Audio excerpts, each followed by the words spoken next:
is the story of Noah's Ark. Illustrations of this story are by Peter Spier. Noah's Ark. The story of Noah is amazing. It includes a family, all the animals of the earth, a huge boat, a flood, and even the story about rainbows. So let's get started. One day, as God was thinking about his people on the earth, his heart became very sad. He could see that all the people had become bad, so bad that they stopped thinking about anything good. God was so sad and hurt that he wanted to get rid of every person and all the creatures that he had made. He wanted the evil to stop. The thing about God is that he gets very angry at our sin and all the bad stuff in the world, but he also is a God of love. And God is love, so much that he could be disappointed when we do bad things, but he still loves us very much. And that's why he remembered Noah.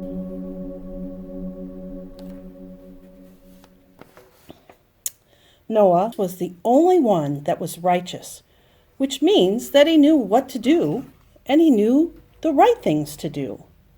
He was a good guy and he walked with God. So God said to Noah, I am going to put an end to all the people because the earth is full of fighting because of them. I am going to destroy them and the earth.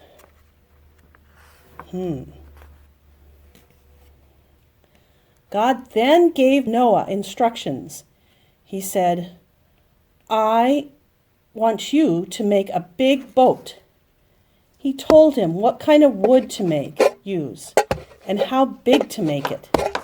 He also told him to put a door in the side of the boat and to call it an ark, and that it should be 3 stories high. The ark was huge. The Bible says that next God told Noah and that he would make a covenant with him. That means he would make a promise with him. He would save Noah, his wife, and his 3 sons and their wives. They would be safe in the ark because God was going to flood the whole earth and everything else was going to die, but not them. Oh yeah, I'm missing out on a big part of what was going to happen, and that is the animals. 2 of all living creatures, male and female, boys and girls, plus 2 of every kind of bird and creature that moves along the ground, were to come on the ark as well. That's a lot of animals. It's hard to describe just how big the ark was. When you think about the biggest animals that you can think of, elephants and giraffes, gorillas and buffaloes, how are they all going to fit on them? Well, that's why it had to be so big, so there would be room for everyone, all the animals on the ark. When the ark was done, God gave Noah 7 days of warning before the flood would come. And in that time, he had all of the animals come on board. They rushed on board. He had all of the food brought on board. And then God said, it's going to rain, Noah, for 40 days and 40 nights. But everybody was in the ark, and Noah shut the doors. Then it started to rain. The Bible says that the rain was so hard and rained so long that the water rose and rose and rose. And it did that for 40 days. The ark floated on the water, and all the high mountains were completely covered by it. Unfortunately, not all of the animals would fit in the ark. But every kind of animal was in the ark, so that none of them would go extinct. Noah cared for all the animals all that time, and still the earth was flooded, even after the rain. The ark floated and floated, even after the rain. There was no place for it to land. But Noah and his family were happy in the ark because they had prepared.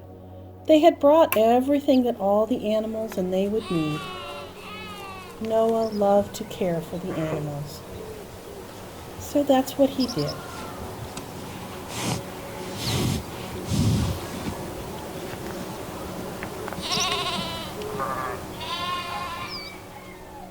And they floated and they floated, and all of the earth was covered with the water. No land anywhere.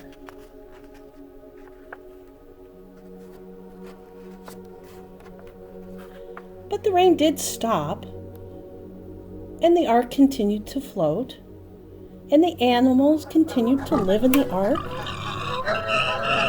But there still was no land for the ark to land on. So it continued to float, and the animals continued to live there. I think that it got to be a very long time, and I think that Noah got a little discouraged.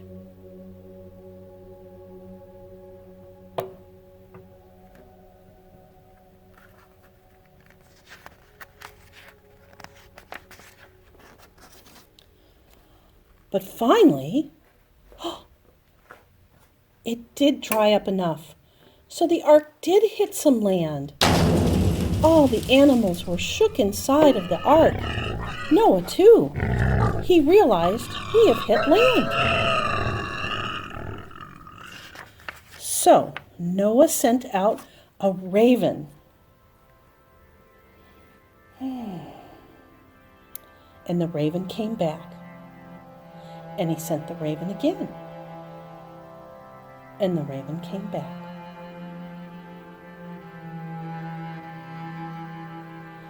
Noah was trying to figure out if there was any land for them to live on. So God said, send out a dove. And Noah did. He sent out a dove. And the dove came back. He sent out the dove again. And the dove came back. But this time, the dove came back with an olive branch in his beak. That told Noah that there was land and that there were trees growing and that he could soon get off the boat. So they prepared to get off the boat. But first, they were grateful to God that they had survived. Noah showed all the animals, "Look, an olive branch. We can get off the boat now." All of the animals wanted to eat the branch because they were ready to have some fresh branches to eat. When God made it ready, the animals prepared to get out of the ark. The land was growing again with trees and vegetables, things for them to eat. And they couldn't wait to get out of the ark, could they?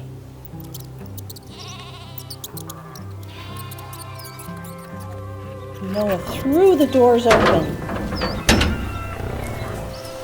and the animals left the ark. Some of them needed a little more help than others, like the elk.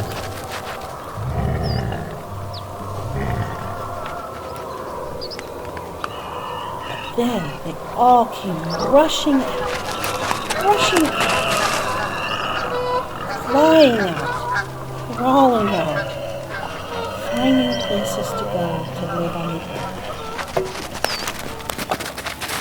And not just one, or not just two of every animal, but many of every animal, because many, many babies had been born on the ark as well.